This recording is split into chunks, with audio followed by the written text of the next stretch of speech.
Welcome to All Girl Relationships, where we talk about everyday problems people face in their lives. Let's start the video. My fiancé, Liam, was my first and only relationship. We were high school sweethearts, dated all through college, got engaged at 22, and were supposed to get married at 24. Liam always had a close relationship with my sister, Mary, and I never had an issue with it. I thought their closeness was normal, something I should be happy about, especially after reading stories online about in-laws who don't get along with their daughters' partners. Even when something seems strange to me, like Mary's boyfriend's always being overly jealous and protective of her, I chose to ignore it. I didn't want to connect the dots, even though the truth was always right in front of me. I brushed off my concerns as insecurity, but deep down, I knew my instincts were right all along. In the end, I felt foolish for closing my eyes to the truth when I should have been paying attention. I gave Liam and my sister the space to betray me behind my back, and they did it so cleverly on my wedding day of all days. Everything fell apart for me on what was supposed to be one of the happiest days of my life. If someone had asked me beforehand, I wouldn't have imagined that the people I trusted most would hurt me so deeply and in such a public way, with hundreds of people there. I still remember the moment I realized Liam wasn't going to show up for the wedding. It hit me when I found out he had blocked my number and all my social media accounts. I was in so much pain, and the tears just wouldn't stop. No amount of comfort or apologies from others could make me feel better. I couldn't believe that Liam and my sister had vanished without a trace, and no matter how hard I tried, I couldn't find them. I left Liam message after message in a daze, telling him everything Mary's boyfriend had told me, that Mary was pregnant with his child, but she had tried to make it seem like it was Liam's. I knew if Liam didn't read those messages now, he'd be stuck with Mary for a long time, and that's exactly what happened. He never saw my messages, and I figured they stayed together. I was heartbroken for a year, but one day I realized I needed to move on. I started going to therapy, joined some local clubs, made new friends, got my own apartment, and started living a decent life again. Years have passed since everything happened, and now it just feels like a bad dream. In a strange way, I sometimes feel grateful for what happened. Even though I was 27 when we were about to get married, I see now that I wasn't truly ready. Now I know what I want, and I've found someone who makes me happy. I started dating Adam, who treats me much better than Liam ever did. Things with Adam are going great, and we're planning to move in together and take the next step in our relationship. My life feels normal now, and I realize it's because Liam isn't around to cause chaos. But of course, this story wouldn't exist if everything had just stayed calm. It all started when I got a call from Liam. The number was unfamiliar, so I answered without knowing who it was. I was shocked to hear Liam's voice on the other end. He sounded like he'd been crying, and his voice was shaky. He began the conversation by apologizing for everything. Feeling awkward, I just replied with a quiet, while he kept talking. He said he had finally read the messages I sent him years ago, and that everything made sense now. He regretted everything and asked if we could meet just once to talk. I told him no, that after everything he did, I couldn't trust him anymore. Surprisingly, he didn't argue. He just hung up. I thought that was the end of it, and I felt relieved. I finally got some closure, and it seemed like Liam had gotten the karma he deserved. But unfortunately, that phone call was just the start. The next day, I started getting flooded with calls and texts from my parents, relatives, and even Mary. They all blamed me for ruining a happy marriage. My mom was especially upset, saying it was petty of me to tell Liam everything Mary's ex-boyfriend had told me, because apparently, she and Liam were already building their own relationship. I shouldn't have tried to ruin things, but this made me sure that Liam must have confronted Mary, and something went wrong between them. Honestly, I don't feel a bit of sympathy for someone like Mary, who wrecked my home. Everything that's happening to her is because she couldn't be honest or loyal. Still, I can't help but have a little bit of doubt, even though Liam's family and even Adam are on my side. I really need some advice here. Am I wrong? I talked to Adam more about this because I felt it was time to tell him the whole story.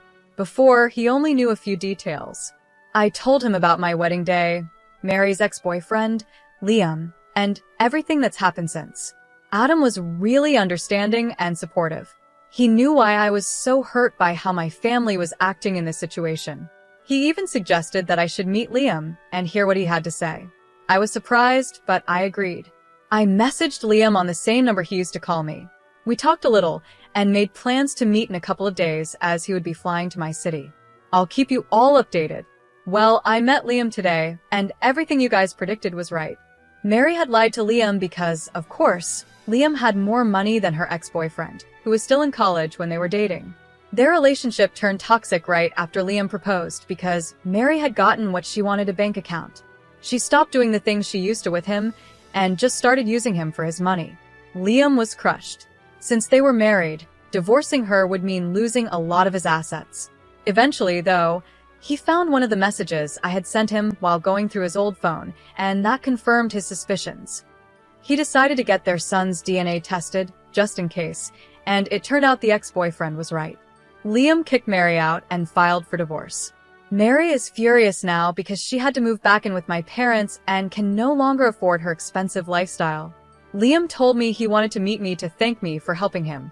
He also tried to talk about how he wished things had worked out between us. I told him straight that the only reason we didn't work out was because of him and his lack of loyalty. I guess he finally realized how badly he messed up because he listened to everything I said with his head down in shame. I didn't say much. I just got up and left. Right now, what I'm really thinking about is my relationship with my family. It's heartbreaking how they side with Mary when she's clearly the one in the wrong. It makes me wonder if my relationship with them was ever real. I know they've always favored Mary because she's the youngest, but this is too much. I'm honestly speechless. I think I need some time to figure out what I really want. Adam and I decided to go on a road trip, which lasted about 2 weeks. Luckily, our jobs are flexible. That trip opened my eyes. It made me see my parents for who they really are and how they truly view me. I realized that, to them, I was always just a replacement for Mary. As soon as they got her back, they'd forget about me.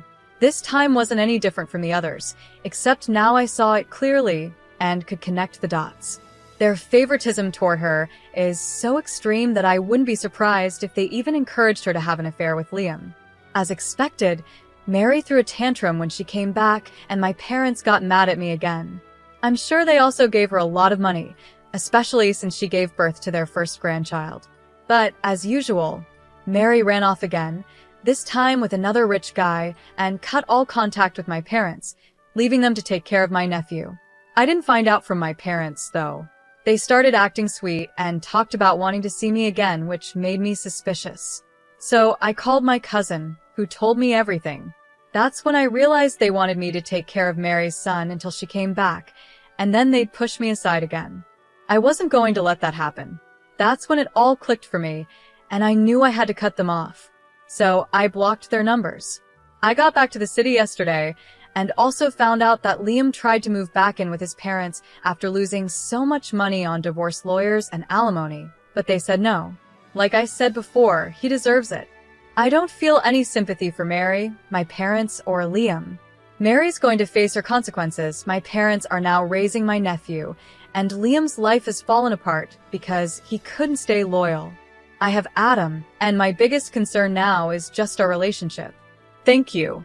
You're definitely for cutting ties with your family. It sounds like a mess, and the sooner you cut them off, the happier you'll be. You also need to trust your gut more, because it can really save you from a lot of heartache. I love how you ended up cutting your family out. I could tell throughout the story that they played a big role in all the problems. I'm glad you realized it and dealt with it at the root. Now, on to my situation. I'm 28, female, and live with my husband, who is 30. My mom, who's 61, was diagnosed with early-onset dementia about a year ago. She's been living with us because none of my other family members are willing to take her in. Since I'm a nurse, there's been pressure on me to take care of her, but it's very different when it's your own mom. I know she's going to get worse over time. Right now, she's still enjoying life, watching her favorite movies and playing card games.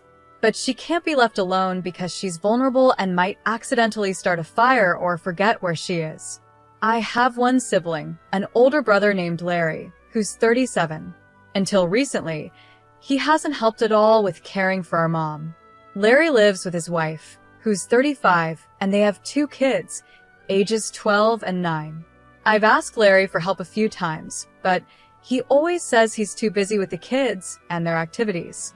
Over the past month, I've been more firm with Larry and told him that she's his mom too, and the least he could do is help out once a week.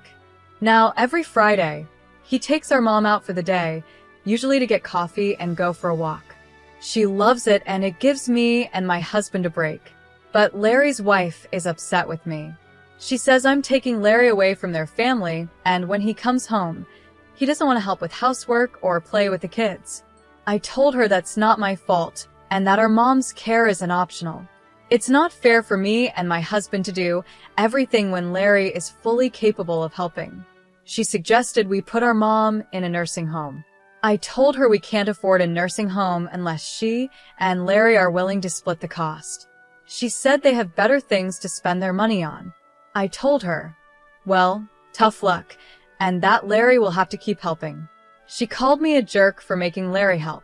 You're definitely. Taking care of your mom is a huge responsibility for you and your husband. Your brother helping out once a week for a few hours is the least he can do. If he's too tired afterward to help his wife or take care of their kids, that's their issue to figure out. They chose to have kids, so that's not your problem. I'm sure you also have other things you'd like to spend your money on, but here you are providing full-time care for your mom and covering all the costs from what it sounds like. Your brother's wife is being selfish for not trying to understand. But this can't continue like this, it's only going to get harder. Don't let yourself be the only one handling the finances and care for your mom. You and your brother need to work together to find a solution. Of course, you should consider your husband and he should consider his wife, but they don't get the final say. If your sister-in-law doesn't like it, go on vacation and drop your mom off at their house as long as it's safe. Let her see what it's really like to care for someone with dementia. Now, onto my story. My boyfriend, who's 32 and I, 34, are celebrating our 4-year anniversary this month. Since the actual day is on a weekday, we decided to celebrate on the weekend.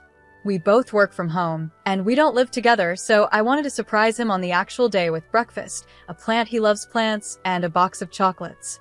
I arrived at his place around 7 a.m., knocked on the door, and waited a while for him to answer. I figured he was still asleep. When he finally opened the door, he looked upset. I quickly apologized for waking him up and told him I just brought a few gifts for our anniversary.